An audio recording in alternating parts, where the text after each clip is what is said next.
Hello, everyone. Thank you for joining us today for Crafting Effective Interview Responses. My name is John Holste, Assistant Director for Career Development at the Webster University Career Planning and Development Center.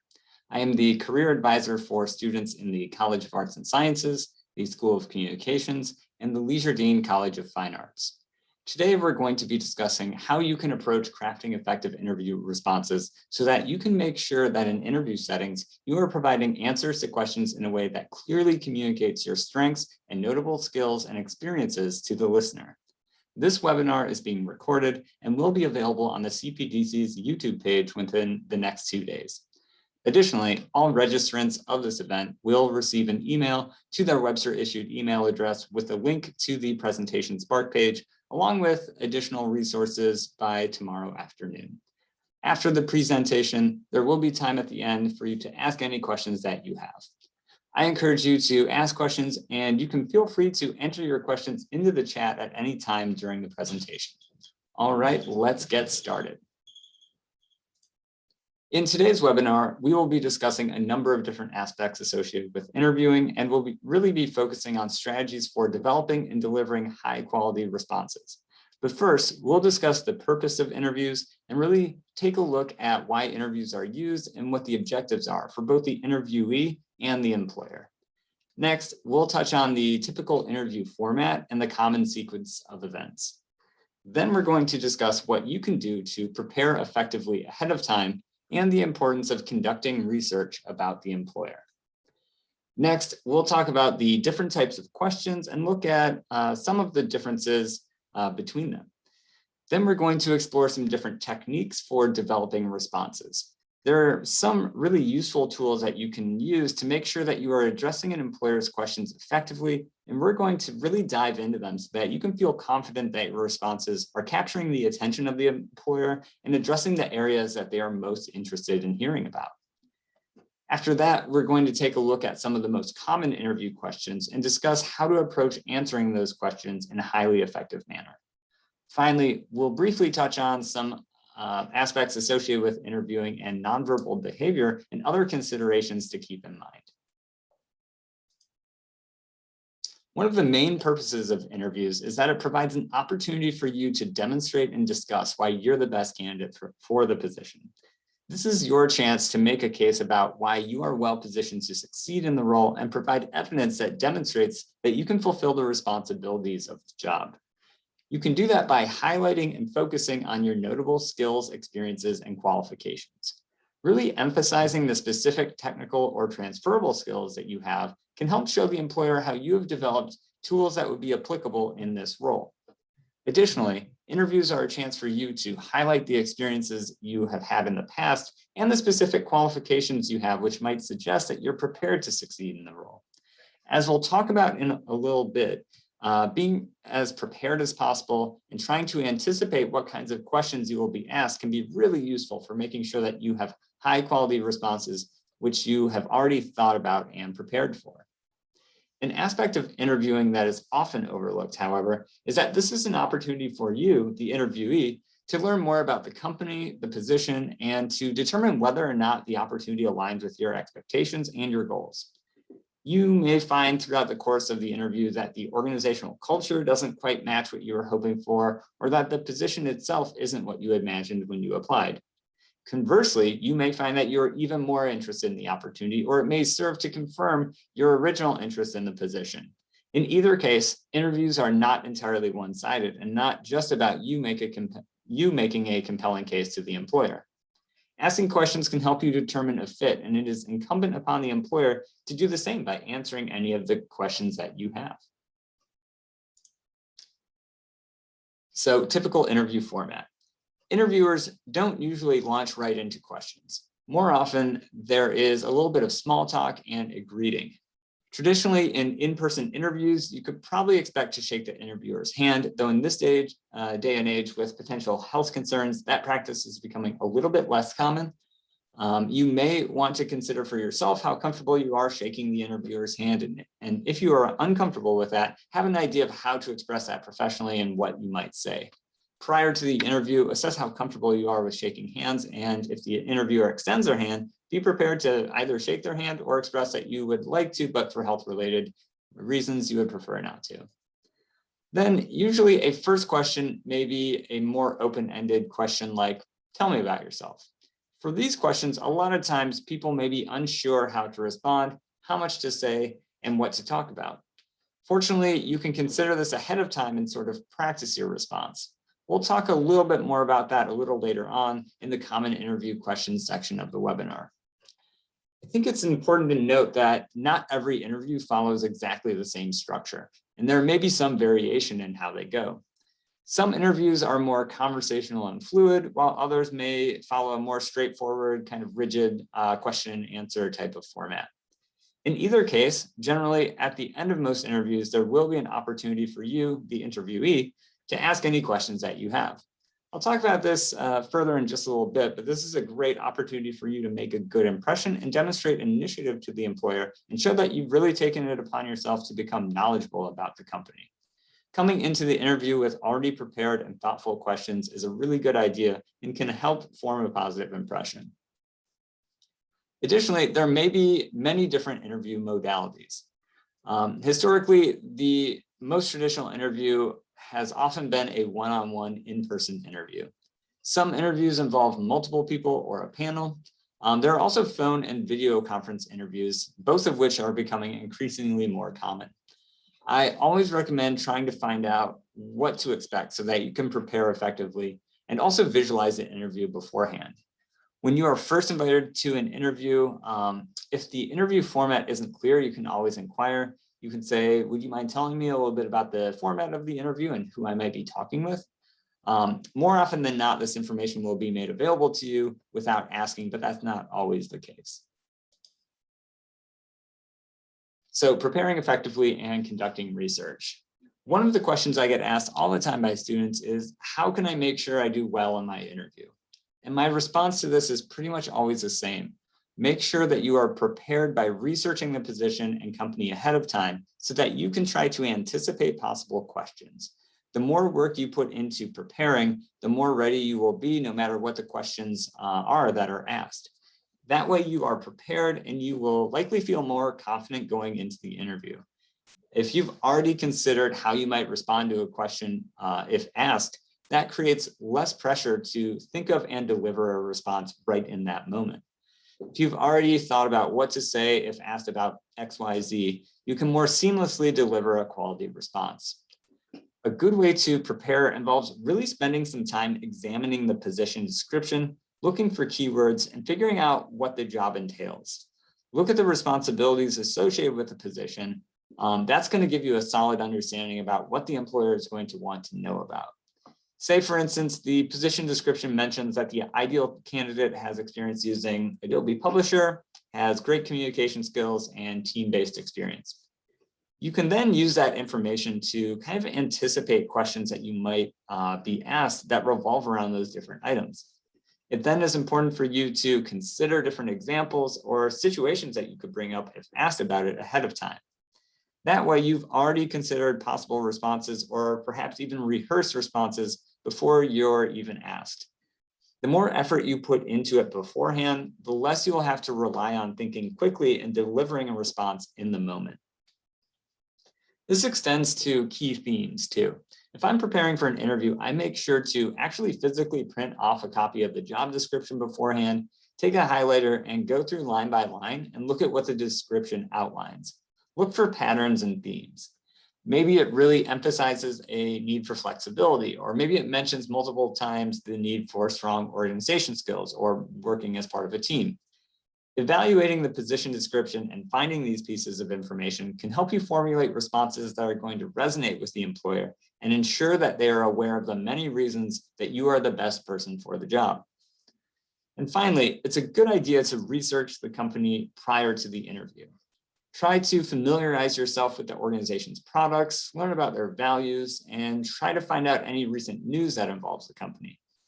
This not only helps you become prepared for and aware of any pertinent information that the employer may address during the interview, but it also demonstrates a strong knowledge and shows that you've taken it upon yourself to research the company, which shows initiative and that you're serious about the position and the organization. Now, different types of questions. So I think it's important to talk about some of the different kinds of questions that are often asked during interviews. First, there are introductory or getting to know you style questions that enable the interviewer to get a better feel for you as a candidate and learn more about the nature of your interests in the position and company. These are often pretty straightforward and may revolve around your interest in the job or company, your background, strengths or weaknesses, or similar types of questions. In general, these types of questions are fairly easy to prepare for, and it's a good idea to have an idea of how you might respond effectively if asked any of these questions. Behavioral questions are a little bit different. These are questions that are designed to provide the interviewer with an idea of how you've responded to different situations in the past. Because past behavior is the best predictor of future behavior, interviewers tend to want to find out more about your previous experience. These questions often begin with something like, tell me about a time you did X, Y, or Z, or tell me about your experience with such and such.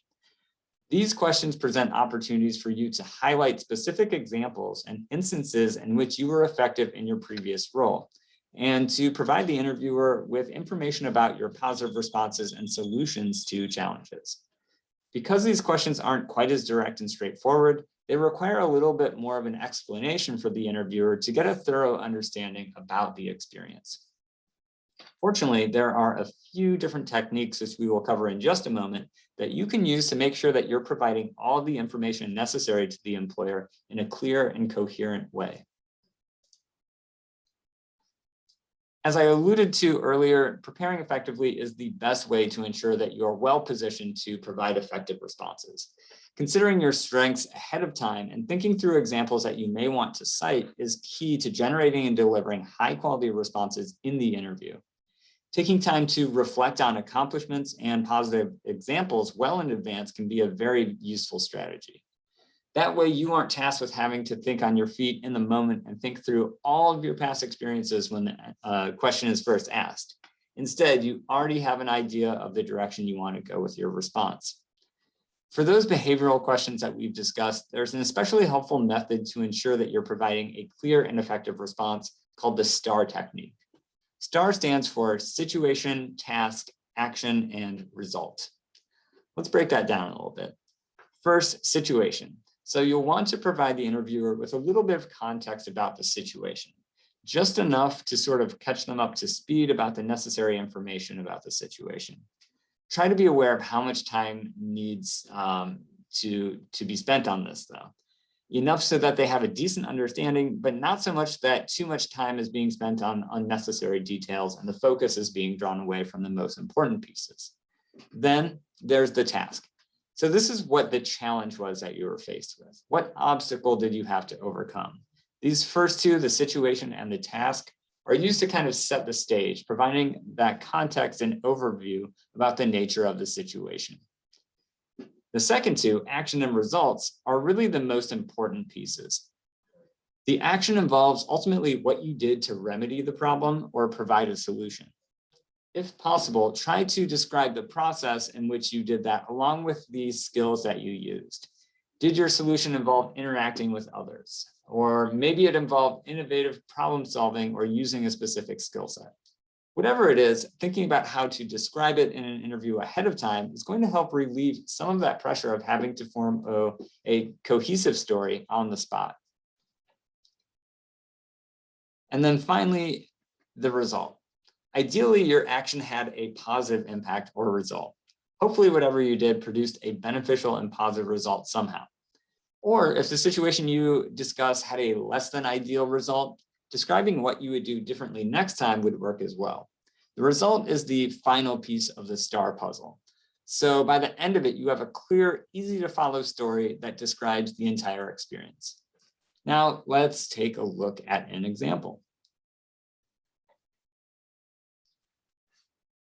The first example could be used in response to a question such as, tell me about a time you had to be innovative to overcome some challenge, or even simply tell me about a time you had to overcome a challenge. The situation was I was the vice president of a campus club, which had been planning a trip to attend a local conference together. When it came time to register for the conference, the treasurer reported that our club did not have as much money in the budget as we originally thought. So that's the situation. That's kind of setting the stage. The task, it became clear that we needed to raise an additional $1,000 in order to register everyone for the conference, or we would be unable to attend as the group. So that was that challenge. That was that task that they were up against. Now the action. So I developed and implemented a two-part plan to raise money for the conference by organizing and hosting a bake sale on campus, and by talking with instructors to learn more about and apply for different scholarship opportunities. So that's the action that they took. The results, through the fundraising efforts that I planned and initiated, we were able to successfully raise the $1,000, and all members of the club were able to attend the conference. So again, that situation and that task kind of sets the stage, that provides the context. And then the action and results are where you really want to focus on being thorough and sort of telling that story and articulating that to the listener. A different example of the STAR technique could be used in response to a question of, describe a time when you had to assist a dissatisfied customer. A concise yet thorough response that touches on all the essential elements might go something like the situation. So at my current job, a customer called and was upset that he'd received incorrect information from a member of our sales team that impacted his account. He was angry and threatening to find another vendor. So that was the situation. The task, customer retention is very important, so it was imperative that I tried to relieve the situation and keep his business. So now we have an understanding of sort of what the situation entailed and what that challenge was, what the task was that the individual was up against. So the action, I spoke calmly and took responsibility as a company rep. I told him that I wanted to correct the error and repeated his concern back to him to make sure that I understood the problem and actually fixed the issue. And then finally, the result. After hearing that I own the company's accountability for the problem, he started to calm down. Before we hung up, he apologized for getting upset and said that he was going to remain a customer. Hopefully these examples give you an idea of how you might develop responses to some behavioral questions in an interview. Again, each component of the story is necessary, but the action and the result are the two places where you can really communicate the relevant strengths and skills that you utilize in the example. A different technique and slightly different way of thinking about responding to behavioral questions is called the 3 Ps. So the 3 Ps stand for ponder, prove, and project positivity. The positivity aspect is something I haven't really touched on quite yet, but in general, it is important to have a positive, upbeat attitude throughout the interview process. In general, employers like to see candidates who are enthusiastic and excited about the role and the opportunity. And it makes sense, right? I think most people would prefer to be around enthusiastic, positive people rather than sullen or unenthusiastic people. So the first P is ponder. Ask yourself why the employer has asked a question to determine what skill, trait, value, or ability is being assessed. Respond to the question with an example of a time in which you demonstrated the criteria that is being sought or evaluated. So if they are choosing to ask you a question, there's likely some reason behind that. So they probably either do want to hear something or would prefer not to know, or are looking for you not saying something too. So really kind of thinking about what is this question getting at ahead of time can be quite helpful. The next is prove. So prove every statement you make by providing clear and specific examples. If you say that you have excellent communication skills, give examples of situations where you utilize these skills.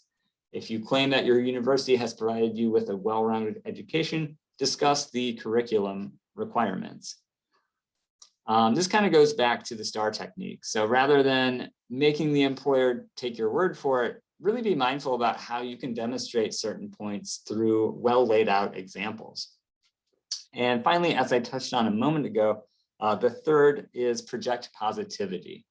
So project a positive image, even if the questioning gets negative. If you are asked to state one of your weaknesses, do so honestly. However, explain what you are doing to eliminate that weakness and what you have learned in the process. So having a positive attitude goes a really long way in showing the hiring manager what kind of positive interactions they can expect to have with you if they offer you the job. Now I want to take a moment to look at and kind of dissect some pretty common interview questions that you may encounter in an interview setting, regardless of the position you're applying for. The first one is that kind of tell me about yourself question. Open-ended questions such as these are pretty common, especially for a beginning introductory question. It is helpful to have a sort of what's called an elevator pitch or networking pitch, which is essentially a brief 45-second overview of who you are as a professional and your academic background. You can kind of think about it in terms of present, past, and future. So who you are academically and what you're involved with currently, what sort of experiences you've had that have led you to this point, and then finally, what your future plans include, and ideally how that aligns to your interest in the position. So that first tell me about yourself question is really important to have some idea of what direction you want to go and what elements you want to incorporate into your response. The second, what made you interested in applying for this specific position? You should have a fairly compelling reason as to why you're interested in this specific position. This can provide context for the listener as to how it fits into your goals and what makes you a good fit for the role. It also gives them an idea of the motivation, and they can make inferences about the sincerity of your interest based on your response. Next, what made you want to work for this specific organization? Definitely do some employer research and learn more about them as an organization. You can explore their website, familiarize yourself with their mission, look at any recent news about the organization, and so on. In general, employers really appreciate it when it's clear the candidate has done their homework and has a fairly good understanding about what an organization is all about. Next, what are some of your key strengths? So be prepared to talk about your strengths. What are the things that you do well? What are qualifications or skills that are notable about your candidacy? Be prepared to share some different examples. Again, thinking about the position description and the nature of the position will give you some idea of which strengths you may want to highlight. Next, what do you consider to be your biggest area for improvement? This can come in the form of also what's called a weaknesses question, or what's your biggest area for growth? And this one kind of trips people up pretty often, because it may be difficult to think about, well, how can I respond to a question about my something I don't do well, but stay positive? And there's ways that you can do that. You want to be honest and genuine, but not so much so that the response you provide is damaging and they take that into account and potentially do not offer you the job because of it. So what you can do to sort of make sure that you kind of toe that line is focus on what you've done to overcome challenges in the past. I like to use an example from the past. So maybe you say, oh, in the past, I recognized that my organization skills weren't great and could use some work. Once I recognized that, I started using different calendars and different organization systems and methods. Now I implement these different software programs, and I have a system where I take notes and do this or that. So now I no longer feel like that's an issue. I feel confident in my ability to utilize organization skills moving forward. That way, by the end of it, they take away more of what you've done to overcome that, rather than what that kind of area for growth was. So that way you're honest, you're genuine, you give them something that's genuine, but it's something that you kind of change the framework of the response to focus more on what you've done to overcome that. And they're left with a knowledge that despite that original shortcoming, you've improved in that area, you've recognized it, and it's no longer an area of concern moving forward. Next is, what are your professional goals? Where do you see yourself in the future?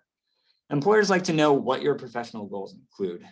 Have an idea of what you would like to say. And ideally, you can demonstrate how the position you are interviewing for sort of factors into those goals. Next, what kind of experience related to leadership do you have? Maybe you have some pretty direct structured leadership experience, like student government experience, or maybe you've held some leadership positions in clubs or organizations, but maybe you haven't. Maybe you don't have direct structured leadership experience quite like that. If you don't, try to think of other examples of leadership or times you took initiative or led as part of team, maybe led as part of a team-based academic project. Try to think of times where you use those leadership-oriented skills, but not necessarily in a structured role. You can choose to frame experiences however you'd like, so you can definitely emphasize different pieces from different examples. Next, what specific coursework have you completed that makes you feel particularly well suited to succeed in this role? So I would recommend reviewing your transcript or list of classes you've taken and think about different classes or different projects or different assignments that you might want to highlight.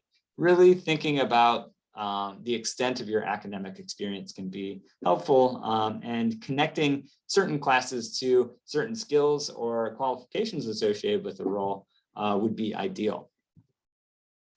The next is, tell me about a time in which you XYZ. So these are those behavioral questions that we talked about. So tell me about a time in which you worked as part of a team, or tell me about a time you overcame some obstacle or had to work with a difficult customer.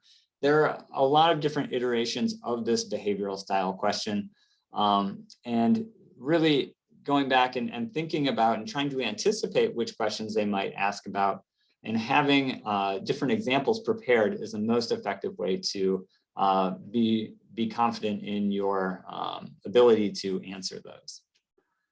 And then what questions do you have for me? So have at least 3 questions already prepared. In general, try to stick with more subjective questions rather than objective questions that you can kind of find the answer to easily by going to their website or doing some research on your own. So you might ask them, what are some qualities of successful people who have been in this role before? Or what is your favorite aspect of working for this organization? Or maybe there's some new initiative or some new program that that company just launched. Showing that you know about that and asking, how's this program going? I know this is a pretty new program for this organization, and I'm interested in how the reception has been. So kind of showing that you've done your homework and showing that you've looked into that company and are aware of some more recent news is another good way to kind of show that initiative and show that sincerity that you've taken the time to look into the company and research more about them.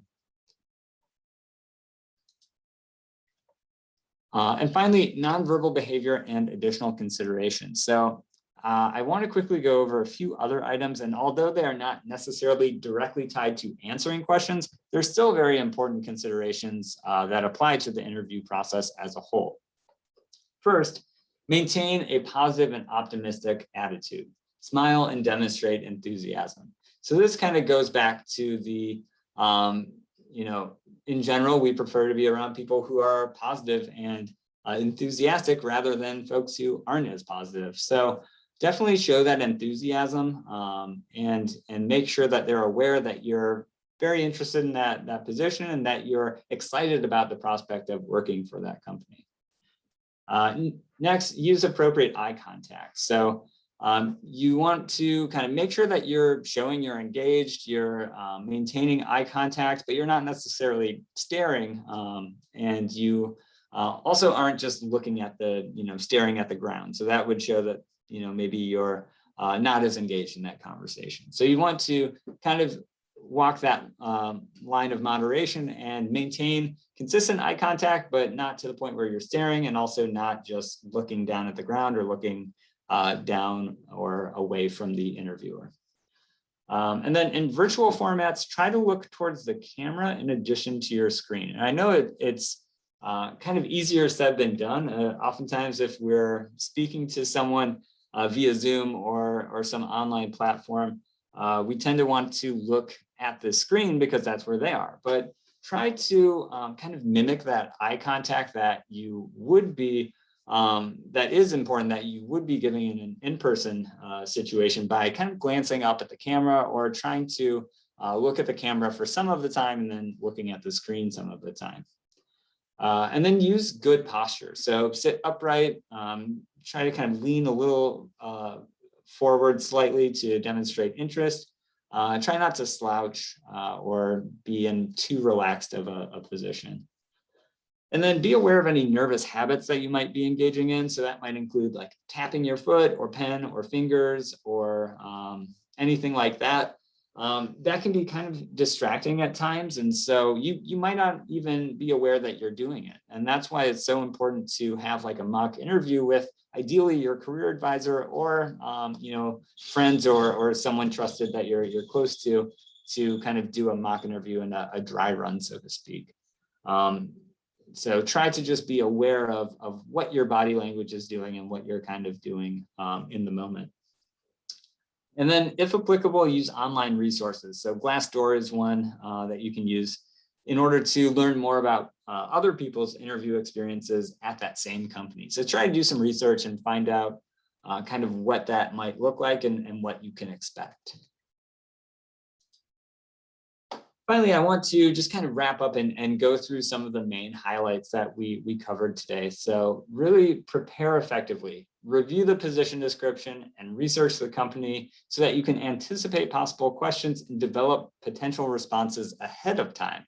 So again, really analyze the position description. This is going to provide some clues about areas that the employer might want to ask you about because they're clearly laid out in the position description. So they're definitely going to be involved in the role. So really thinking ahead of time about, if I noticed that they kept talking about superior customer service skills, then think about it, different examples you might want to cite and different ways that you could express that you have those those customer service related skills.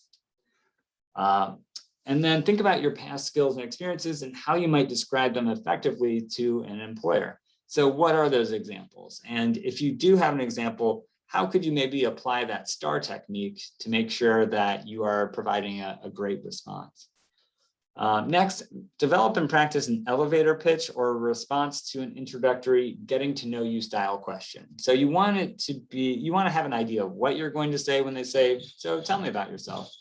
And you want the response to capture sort of those main highlights, your academic highlights, what's led you here, where you're at now, and what you're looking to do in the future. So really go through, you want it to be practiced, but not necessarily rehearsed. So you want it to sound natural, you want it to sound like a conversation, but you want to have sort of an idea of those bullet points that you might want to touch on throughout that introduction. And then review common interview questions and consider possible responses. So the ones we covered today, if asked about those in an interview setting, what would some of your responses be? I would encourage you to, before you're in that situation, really think those through and think about what are my strengths? What are some areas for growth? What are some different experiences that apply to this job that I might be interested in pursuing? So really think about those ahead of time so that you are knowledgeable about what you're going to say in that situation. And then utilize the STAR technique and apply it to any behavioral style questions you encounter. So again, it's all laid out there for you: situation, task, action, and result. This is going to really give you some framework for how you can generate some responses, and it's going to make sure that you're capturing all the essential pieces of that story so that, within 20, 30 seconds, that interviewer has an idea of an example that is high quality. It describes everything they need to know about, and it's kind of logical, coherent, and cohesive. And then review the CPDC's best practices for interviewing resource. So as I mentioned at the start, you will all get an email later on that includes this Spark page, which also includes this best practices for interviewing resource. And that has a ton of great information that you can use. And I highly encourage you to take a look at that. And then finally, schedule a mock interview with your career advisor. So we are here to support you throughout all different aspects of your career development, but one major one is mock interviews and kind of developing those interview strategies. So if you know you have an upcoming interview, I definitely encourage you to schedule an appointment with your career advisor. Send them an email ahead of time, or in the appointment description, just kind of mention what it's for, and they can develop some questions that you might be expected to answer in that setting. So that way you can do sort of a dry run, iron out any details, so that by the time it's gets to the actual interview, you've already thought through a lot of different responses that you can give, and you're very, very prepared. So that's the best way to kind of go into it, feeling confident, feeling that you've done your homework and you are as prepared as you can be. In order to connect with the CPDC, you can explore our website, but really the most important information is going to be included on the connections page. So if you go to your connections account and click on departments and find Career Planning Development Center, that's where you're going to see all of our different resources and all of the great information that we have prepared for you. You can request a career advising appointment in a few different ways. One is through Handshake. If you haven't used Handshake yet, I definitely encourage you to log in, take a look around, and look at all the different features. But you can also schedule appointments with your career advisor that way by clicking on the Career Center tab and then clicking Appointments, schedule a new appointment, and then you can see all of your career advisors' availability, schedule anytime that's convenient for you. There's also this requesting a career advising appointment page, which outlines the other ways that you can set up an appointment, which also includes email or phone or stopping by our office. Handshake does tend to be the easiest way to do that, or the most efficient way. But there are other ways as well. So at this point, I want to open it up to any questions that you have.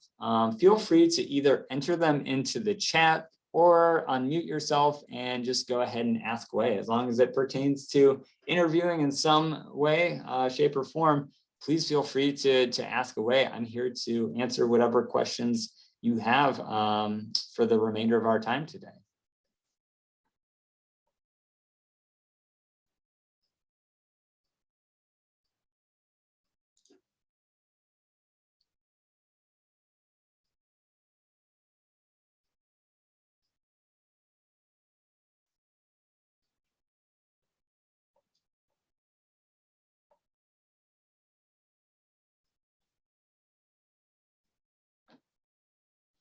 All right, so I'm looking at the chat. I'm not seeing anything, and no one is unmuting and asking.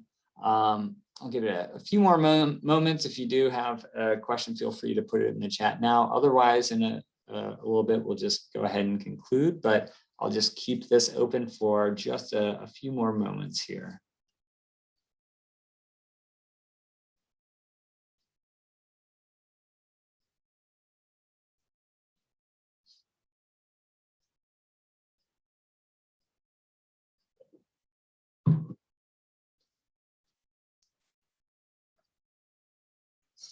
All right, well, it looks like no questions today. If you do have questions in the future, I definitely encourage you to connect with your career advisor, and they would be more than happy to assist you however they can. So with that, I think that does it for today. As I mentioned, participants will receive an email, and then a recording of this webinar will be made available on the CPDC's YouTube page. So stay tuned for that email. And again, thank you for coming today. Thank you for participating. And if you have any questions, please feel free to reach out. And I encourage you to connect with your career advisor and the CPDC in general. Thank you again. Have a wonderful afternoon. Thank you. Thanks.